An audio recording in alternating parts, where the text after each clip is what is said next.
Senator Elizabeth Warren is running for president. I don't know if you guys have heard, but anyway, she was on TYT last night. She's a great candidate.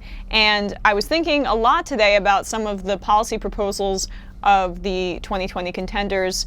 And I don't think I love one proposal that's new, besides Medicare for all, stuff like that, college for all, new proposal, as much as I love Elizabeth Warren's tax proposal. It's just so phenomenal.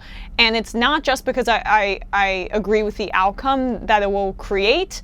I also believe that it's just politically so smart, which sometimes Elizabeth Warren can fall into these establishment political traps and not listen to her instincts and go with kind of DC elite advisors, at least when it comes to political endorsements, things like that. We all know what I'm referring to. But when it comes to policy, this is not only sound policy, but it's politically smart. And I'm going to break down why that is. Developed by Emmanuel Saez and Gabriel Zuckman, two University of California, Berkeley economists who are leading scholars of inequality, the proposal is to tax a family's wealth above $50 million at 2% a year, with an additional surcharge of 1% on wealth over $1 billion. Mr. Saez and Mr. Zuckman estimate that 75,000 households would owe such a tax, or about 1 out of 1,700 American families. The tax would therefore chip away at the net worth of the extremely rich, especially if they mainly hold investments with low returns, like bonds, or depreciating assets like yachts. It's a yacht tax.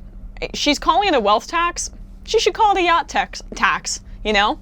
That would be brilliant, and it's what it is. And what I love about it is that when you say 2% and an additional 1% for billionaire families, that sounds like nothing, because really it isn't for them. They are the mega rich. It is so smart, and it would raise nearly $3 trillion, $2.75 trillion in 10 years. I just love how brilliantly it's phrased, how it sounds so minute but would make such a difference, and how it goes specifically after the mega rich. I think the more people talk about this proposal, if the media gives it any airtime, which is a big if and probably not that likely, that it will just gain in popularity.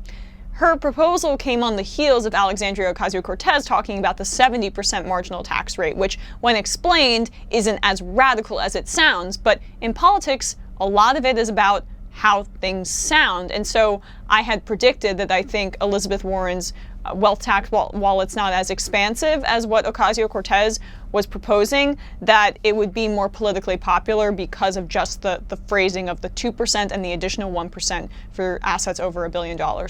So I think I was proven a little bit right by some polling that the New York Times did.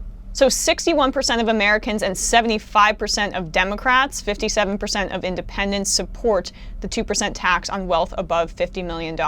So in total, that's 61% approve, 35% disapprove, and then there's, I believe, 5% undecided in there. So that's really good. But then it's a 10-point drop-off for the 70% marginal tax rate for income above $10 million a year, with 51% approving it and 45% disapproving. That significant drop-off is almost entirely comprised of Republicans who very much disapprove of the 70% figure, with only 31% of Republicans supporting the 70% marginal tax rate. But 51%, I know it's within the margin of error, but a slim majority of Republicans support Elizabeth Warren's wealth tax proposal.